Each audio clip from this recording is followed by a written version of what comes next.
Palermo শহরে এক কিশোরীকে ধর্ষণের মামলায় প্রবাসী বাংলাদেশি আলাউদ্দিনকে ১৪ বছরের কারাদণ্ড ও ১ লাখ ইউরো জরিমানা করেছে দেশটির আদালত। তবে রায় ঘোষণার আগেই তিনি দেশ ত্যাগ করে বর্তমানে পলাতক রয়েছেন বলে জানিয়েছে স্থানীয় পুলিশ।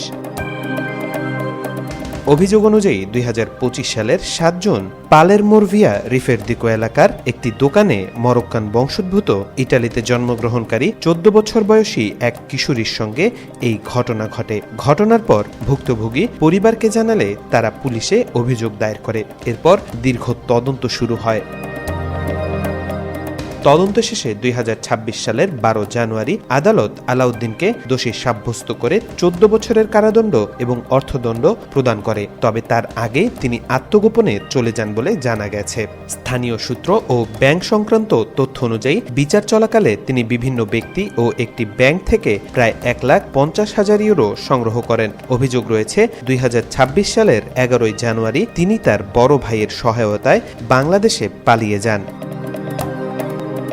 এদিকে এই ঘটনার পর দোকানের সাবেক কর্মচারী সুমন মিয়ার বিরুদ্ধে বাংলাদেশে হয়রানির অভিযোগ উঠেছে। তিনি দাবি করেছেন তার পরিবারের বিরুদ্ধে মিথ্যা মামলা দেওয়া হয়েছে এবং তার বাবাকে ২ দিন আটক রাখা হয়েছে। ঘটনাটি প্রবাসী বাংলাদেশি কমিউনিটিতে ব্যাপক প্রতিক্রিয়া সৃষ্টি করেছে।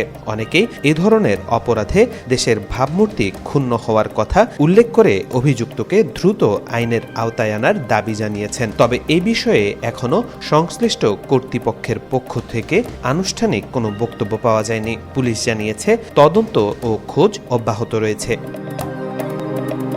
তাওফিকুল ইসলাম, আজকাল।